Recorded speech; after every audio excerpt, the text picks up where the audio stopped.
कि अजीम शान महीना इसलिए नसीब हुआ कि हम कुरान से भी अपना ताल्लुक मजबूत करें और साहबे कुरान से भी अपना ताल्लुक मजबूत करें। इसी मजमून को लेकर आगे चलूंगा कि कुरान से बंदे मोमिन का वास्ता कितना होना चाहिए और साहिबे कुरान से बंदे मोमिन का वास्ता कितना होना चाहिए। आज इंसानियत भटक रही है।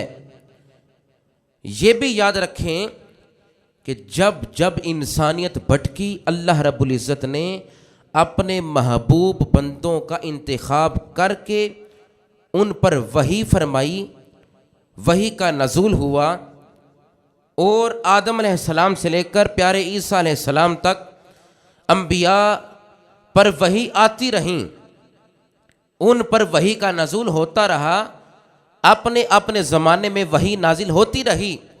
आदम अलैहिस्सलाम पर उनके दौर में अहकामात नाजिल हुए, इसी तरह तमाम पैगंबरों और रसूलों पर अहकामात आए। अल्लाह अपने महबूब बंदों को चुनता है। फिर होता क्या है, अपने महबूब बंदों को जब खुदा चुन लेता है फिर उन पर वही नाजिल फरमाता है ताकि जो इंसानियत भटकी हुई है वो राहे हदायत पर आ जाए। हर शख्स परेशान है कि नहीं? कोई औलाद की वजह से, कोई रिस्क की वजह से, कोई कारोबार की वजह से ज़वाल है, पीछे आ रहे हैं। आगे बढ़ने की बजाय हम पीछे आ रहे हैं, बुलंदी हासिल करने की बजाय हम पस्ती की तरफ आ रहे हैं। जब हम इंसानियत भटक रही है, जब तक हम कुरान और साहिबे कुरान से अपना ताल्लुक मजबूत नहीं करेंगे, हमें कभी भी बुलंदी नसीब नहीं हो सकती। क्योंकि जब जब इंसानियत भटकी तो खुदा ने अपने महबूब बंदों पर वही का नज़ूल किया। आज कुरान हमारे पास मौजूद है, आज अहादीस नबविया का नूर हमारे पास मौजूद है, फिर भी हम ज़वाल का शिकार हैं। सबब क्या है, वजह क्या है, क्यों हम ज़वाल का शिकार हैं? क्यों हमारी हाजतें कबूल नहीं हो रही?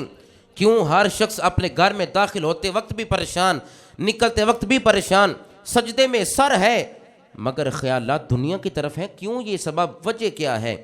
कि हमने कुरान से भी अपना ताल्लुक कमज़ोर कर लिया और साहिबे कुरान से भी अपना ताल्लुक। जब तक हम कुरान और साहिबे कुरान से अपनी वाबस्तगी नहीं रखेंगे, अपना ताल्लुक मजबूत नहीं करेंगे, तब तक इंसानियत तबाही के दहाने पर खड़ी रहेगी। आओ आज माह सयाम का यह जुम्मतुल मुबारक पहला जुम्मा हमें दरस दे रहा है कि आओ अपना ताल्लुक कुरान से मजबूत करो, आओ अपना ताल्लुक हदीस से मजबूत करो, आओ अपना ताल्लुक दीन से मजबूत करो, आओ अपना ताल्लुक शरीयत से मजबूत करो, आओ कुरान से भी जुड़ जाओ और साहबे कुरान से भी जुड़ जाओ। इंसानियत जब जग भटकी, खुदा ने अपने महबूब बंदों पर यानी कि अंबिया कराम अलैहिमुस्सलाम पर वही का नज़ूल किया तो वो अपनी कौम को समझाते रहे। फिर आखिरी वही महबूब कौनैन, दुर्र यतीम नबी, आमीना के लाल, शफी महशर नबी, मुनी से दिल शकिस्तगा, राहत आशिका, रहबर राह सालिका, मिराज वाले आका पर नाजिल की। मैं क्या है, रमज़ान अंदर उची ज़बान ना कहोगे, बच गए थे गाजी, मर गए थे शहीद, रोज़ी अंदर मौत लब जिते और की चाहिए, उची वार ना कहो सुभान अल्लाह। जब जब इंसानियत भटकी तो कोई ना कोई पैगंबर मौजूद रहा, उस कौम को तबलीग की, वो राह हदायत पर आए। मगर आखिरी वही खल्लाक़े आलम ने अपने महबूब पर नाजिल फरमाई, उसका नाम रखा कुरान। किसी किताब का नाम कुरान नहीं रखा। किबला सदीकी साहिब तवज्जो तलब बात है। अल्लाह ने किताबें तो और भी नाजिल की हैं, कहा यह तौरात है, किसी को कहा यह ज़बूर है, किसी किताब के बारे में फरमाया ये इंजील है। तो अंबिया को दीगर को किताबें दी, सहाइफ दिए, उनको एक ही दफ़ा में सारे अहकामात लिख कर दे दिए। मगर आखिरी वही आका अलैहिस्सलाम पर नाजिल की और भी तरतीब नाजिल की और तकरीबन 23 साल के अरसे में नाजिल की। बैक वक़्त कुरान नहीं आया, कभी मदीने शरीफ में थे तो कुरान आया, कभी मक्के में थे तो कुरान आया, कभी गारे हीरा में थे तो कुरान आया, कभी गारे सोर में थे तो कुरान आया, कभी मस्जिद नबवी में थे तो कुरान आया, कभी हुजरा आयशा सिद्दीका में थे तो कुरान नाज़िल हुआ। बताना चाहता हूं आयशा सिद्दीका का बिस्तर भी इतना पाक है कि उस पर रब का कुरान नाजिल होता रहा। बिस्तर आयशा दी गल पे करना, साढ़े दिल इतने पाक नहीं जितना अम्मा आयशा सिद्दीका दा बिस्तर पाक। कहा आका सफर में है तो कुरान आया, हजर में है तो कुरान आया, रमजान है तो कुरान है, शबान है तो कुरान है। तकरीबन 23 साल के अरसे में नाजिल हुआ। मक्के में है तो कुरान नाजिल, मदीने में है तो कुरान नाजिल, गारे हिरा में है तो कुरान नाजिल, गारे सोर में है तो कुरान नाजिल, गारे सजदा में है तो कुरान नाजिल। मैंने कहा अगर सरकार अम्मा आयशा सिद्दीका के बिस्तर पर है तो वहां भी रब का कुरान नाजिल होता रहा है। अब मुताबिक देखिए कुरान और साहिब कुरान की, कुरान और साहिब कुरान की हमें किससे जुड़ना है? अगर हम कुरान से हट जाएंगे तब भी राह हदायत से हट जाएंगे, अगर हम साहिब कुरान से हट जाएंगे फिर भी राह हदायत से हट, दोनों को यकसा रखना है तो फिर हमें सिराते मुस्तकीम मिल जाएगा। आखिरी वही आका अलैहिस्सलाम पर नाजिल की और नाम क्या रखा? कुरान। यहां पर इमाम फखरुद्दीन राजी को पढ़ूं तो आप बयान करते हैं, इसके मादा इश्तिकाक बयान करते हैं। या कुरान कर उन से है, या कुरान कर नुन से है, या कुरान किराअतुन से है। सिर्फ अल्लाह के कलाम का हाफिज मौजूद है, सिर्फ रब के कुरान का हाफिज मौजूद है। जो आका अलैहिस्सलाम पर किताब नाजिल की गई उसका नाम क्या रखा? बोलिए, उसका नाम क्या रखा?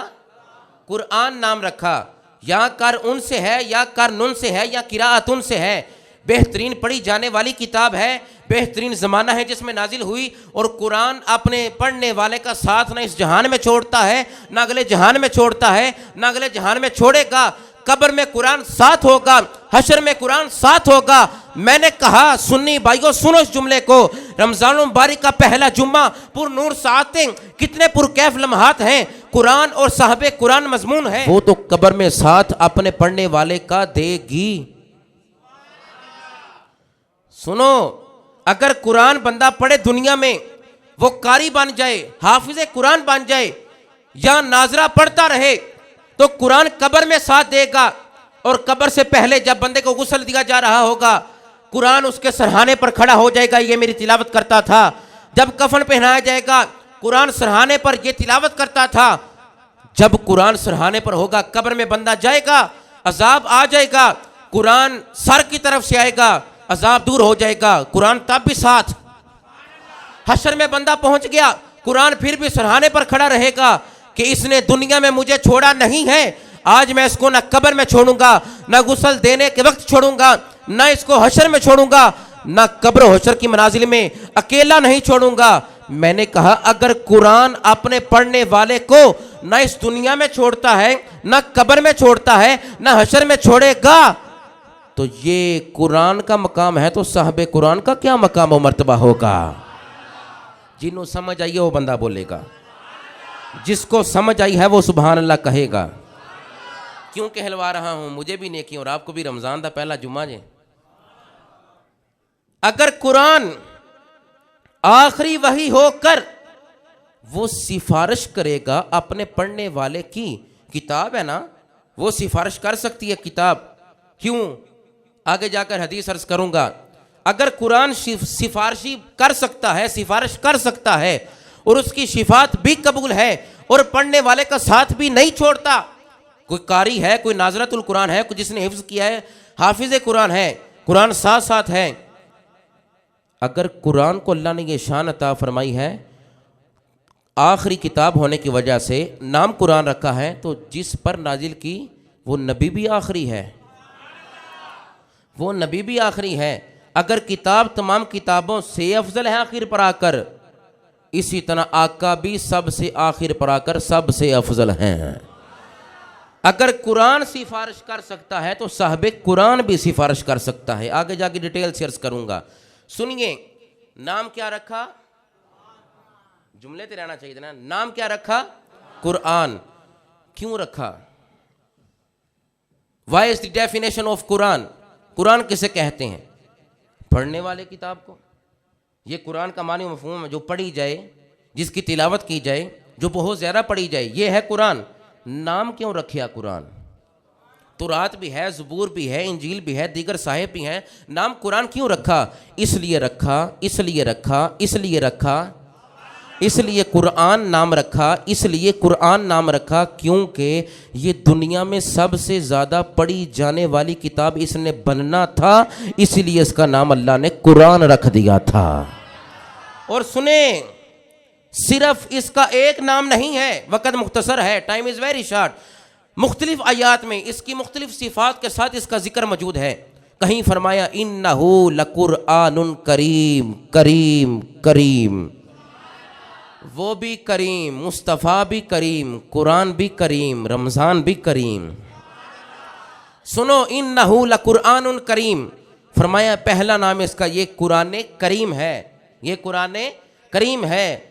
वो भी कर्म करता है, मुस्तफ़ा भी कर्म करते हैं, कुरान भी अपने पढ़ने वाले पर कर्म करता है।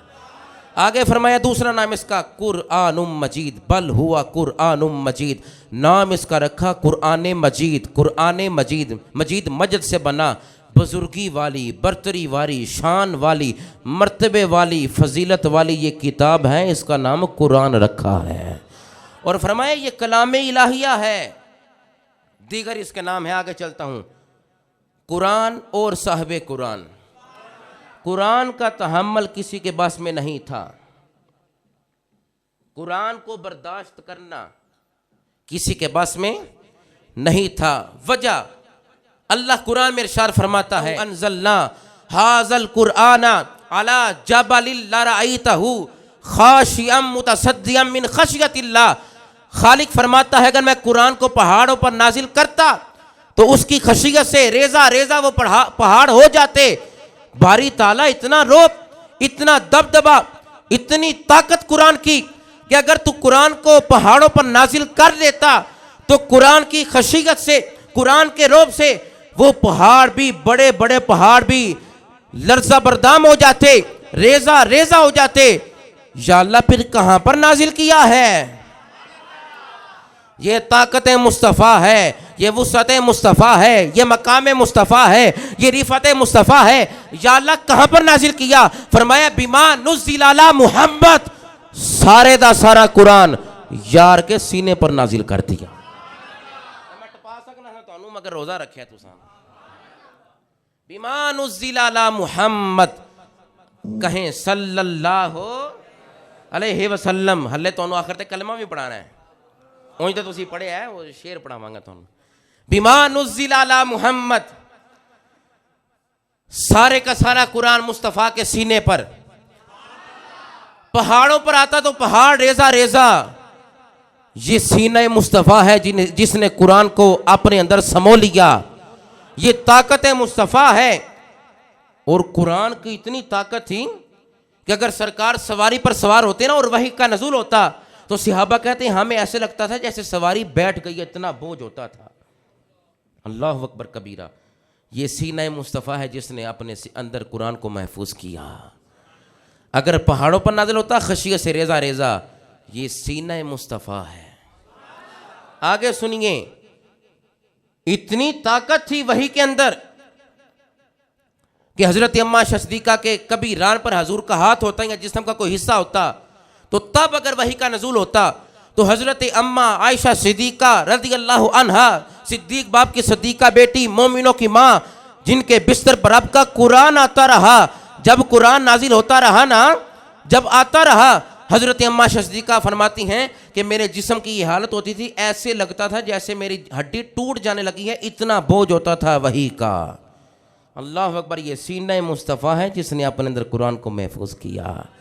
कुरान और साहबे कुरान से ताल्लुक जब यकसा होगा तब ही इंसान हकीकत कुरान को समझ सकेगा। जब तक बंदा कुरान और साहबे कुरान से ताल्लुक को यकसा ना रखेगा हकीकत कुरान को नहीं समझ सकता। हकीकत कुरान का नसीब होना महाल है। पता चला, गजूर सुनियो मुसलमानों, अकीदा अहले सुन्नत को समझने वालों, सुनो, कुरान भी अल्लाह का कलाम है। मुस्तफ़ा ने अपने अंदर उसको महफूज किया। कुरान का ताल्लुक मुस्तफ़ा के साथ, मुस्तफ़ा का ताल्लुक कुरान के साथ। अल्लाह की कसम, जो कुरान से जुड़ जाएगा वो मुस्तफ़ा के रास्ते को पा लेगा। जो मुस्तफ़ा के रास्ते को पाना चाहता है वो कुरान से जुड़ जाए, वो इस्लाम से जुड़ जाए, वो शरीयत से जुड़ जाए, वो ताबियादारी करे शरीयत की। इंशाअल्लाह जब कुरान को पढ़ेगा, कुरान मजीद है, कुरान करीम है, अल्लाह का कलाम है, ये मुस्तफ़ा तक भी ले जाएगा और खुदा तक भी ले जाएगा। तो कुरान और साहबे कुरान से ताल्लुक यकसा जब तक नहीं होगा, एक जैसा ताल्लुक नहीं होगा, कुरान से मोहब्बत है तो साहबे कुरान से नहीं, तो राह हदायत मिल सकती नहीं। अगर साहबे कुरान से मोहब्बत है, कुरान से प्यार नहीं, तिलावत कुरान ही नहीं, अलमारियों की जीनत बनाए, बेटी की शादी है तो सर पर रख दिया फ़कत इसलिए, या मुर्दा कोई हो गया, कोई इंसान दुनिया से गया तो उस पर पढ़ दी सूरह यासीन, कुरान इसलिए नहीं है। ये कुरान तो राह हदायत के लिए है, मोमिनीन के लिए है। बल हुआ कुरान मजीद, बुजुर्गी वाली किताब है, जो पढ़ता है ना इसको अल्लाह उसको भी फजीलत अता फरमा देता है। तो कुरान और साहबे कुरान से ताल्लुक़ जब तक यकसान नहीं होगा, एक जैसा ताल्लुक़ नहीं होगा, तब तक बंदा सिराते मुस्तकीम को नहीं पा सकता। समझ आ रही जी? कुरान हजूर की ज़िंदगी से अलग नहीं है। चौथा पॉइंट अर्ज़ कर रहा हूँ, कुरान आका अलैहिस्सलाम की ज़िंदगी से अलग नहीं है और हजूर की ज़िंदगी कुरान से अलग नहीं है। कुरान के अहकामात की अमली तफसीर हजूर की ज़िंदगी है। हज़रत अम्मा सिद्दीक़ा रज़ी अल्लाहु अन्हा से फिर पूछा गया, आप हजूर के अखलाक के बारे में फरमाएं, क्या है हजूर के अखलाक? फरमाया काना खुलुकुहुल कुरान, सारे का सारा अखलाक, सारे का सारा कुरान मुस्तफ़ा के अखलाक का नाम है। उठना कैसे है, बैठना कैसे है, चलना कैसे है, फिरना कैसे है, ज़िंदगी के कौन से मसाइल हैं, ज़रूरियात दीन कौन सी चीज़ें हैं, हर एक का हल कुरान में है। मौत व हयात के सिलसिले कुरान के अंदर। फरमाया जो कुरान से जुड़ जाएगा वो मुस्तफ़ा के करीब होता चला जाएगा। तारीख़ इस्लाम में वही लोग राह हदायत से हटे हैं। तारीख़ इस्लाम का मुताला कीजिए, वही लोग राह हदायत से हटे हैं जिन्होंने कुरान और साहबे कुरान इस रिश्ते को कमज़ोर किया और इसकी अहमियत को ना समझा। वही लोग राह हदायत से हट के, जिस तरह अल्लाह ने कुरान के अल्फाज को हमारे लिए, अल्लाह रब्बुल इज़्ज़त ने कुरानी अल्फाज को मोमिनीन के लिए जिस तरह अल्लाह ने आसान किया ना और समझाया, इसी तरह मुस्तफ़ा करीम अलैहिस्सलाम के ज़रिए से कुरान के मानी को भी मोमिनों के लिए आसान कर दिया। हमें क्या पता था कुरान क्या है? हमें नहीं समझ आता था कुरान। आज अगर तफासिर मौजूद ना होती, कुरान के मानी तर्जमे ना लिखे जाते, तो कुरान की समझ आ जाती। सीना मुस्तफ़ा पर आया ना, पत्तों पर लिखा था, हड्डियों पर लिखा था, चमड़े पर लिखा था, बाद में सहाबा के दौर में जमा हुआ। अगर इसका तर्जमा ही हमें ना आता तो हम तकरीर ना कर सकते थे, आप समझ ना सकते थे। ऐसा ही है ना, अल्लाह ने अल्फाज नाजिल किए कि मानी नाजिल किए? अल्फाज। शाबाश। क्या नाजिल किए? बोलिए प्यार से, पहला जुम्मा जे, अल्लाह दा वास्ता जे बोलो, अशरे रहमत जे। अल्लाह ने क्या नाजिल किया कुरान के अंदर? मानी? नेवर। अल्फाज। तो अल्फाज का समझना हर मोमिन के लिए आसान ना था, अल्लाह ने आसान कर दिया। ये उसका फजल हुआ, करम हुआ। जब हमने अल्फाज सीख लिए, हमें कुरान का पता नहीं था कुरान क्या कह रहा है। साहिबे कुरान तशरीफ लाए, उन पर कुरान नाजिल हुआ। आए मखलूक के अंदर पहले तख्लीक हो चुकी थी, बेसत बाद में हुई। आए मखलूक के अंदर फरमाया अर्रहमान अल्लमल कुरान, फरमाया यासीन वल कुरानिल हकीम, फरमाया ताहा, फरमाया या युहन्नास, फरमाया वद्दुहा, फरमाया ला उक़सिमु बिहाज़ल बलद। सारे का सारा कुरान हजूर का अखलाक का नाम है। जब कुरान के अल्फाज को हजूर ने बयान किया तो रब ने फरमाया सोनिया हुन वजाहत भी करी जा, अल्फाज मैं नाजिल कीते ने, सहाबा नू समझाना तेरा काम है। रहमान है जिसने कुरान सिखाया अपने बंदे को, किसको? मुस्तफ़ा करीम अलैहिस्सलाम को। अल्लमल कुरान, अल्लमल कुरान। मुस्तफ़ा की ज़ात ऐसी ज़ात है कि वो उम्मी, ऐसे उम्मी हैं दुनिया में किसी ने नहीं उनको पढ़ाया, अर्शों वाले खुदा ने खुद उनको कुरान सिखाया है। आज लोग लफ्ज़ उम्मी पर भी हमसे बरसरे बेकार होते हैं। मैंने कहा आओ तुम्हें बताते हैं 5 तन पाक के टुकड़े खाने वाले लफ्ज़ उम्मी की कैसे तशरीह करते हैं। अल्लमल कुरान, दुनिया में किसी से नहीं पढ़े। खुदा ने वअल्लमा का मालम तकुन तालम वकाना फदलुल्लाहि अलैका अज़ीमा, सोना जो तू नहीं जानता था हमने तुझे सिखा दिया। कैसा सिखाना था? 30 पारे सीने के अंदर, हर खुशक और तर चीज़ का जिक्र कुरान के अंदर। वला असगरा मिन ज़ालिका वला अकबरा इल्ला फ़ी किताबिम मुबीन, हर छोटे और बड़े का जिक्र कुरान के अंदर। वला रत्मी वला याबिसिन इल्ला फ़ी किताबिम मुबीन, हर हुशक और तर चीज़ का जिक्र कुरान के अंदर। हर छोटे और बड़े का जिक्र कुरान के अंदर। हर खुश्की और तरी का जिक्र कुरान के अंदर। समंदर का जिक्र कुरान के अंदर। आसमानों का जिक्र कुरान के अंदर। इंसान का जिक्र कुरान के अंदर। ज़मीनों का जिक्र कुरान के अंदर। शजरो हजर फलक कुरान इस्लाम रमज़ान, हर चीज़ का जिक्र कुरान के अंदर। मलाइका का जिक्र कुरान के अंदर। जन्नत का जिक्र कुरान के अंदर। फरिश्तों का जिक्र कुरान के अंदर। दोज़ख का जिक्र कुरान के अंदर। इब्तिदाए खल्क से लेकर आखिरी क़यामत तक हर चीज़ का जिक्र कुरान के अंदर। और फरमाया बिमा नुज़िल अला मोहम्मद, सारे दा सारा कुरान मुस्तफा दे सीने दे अंदर।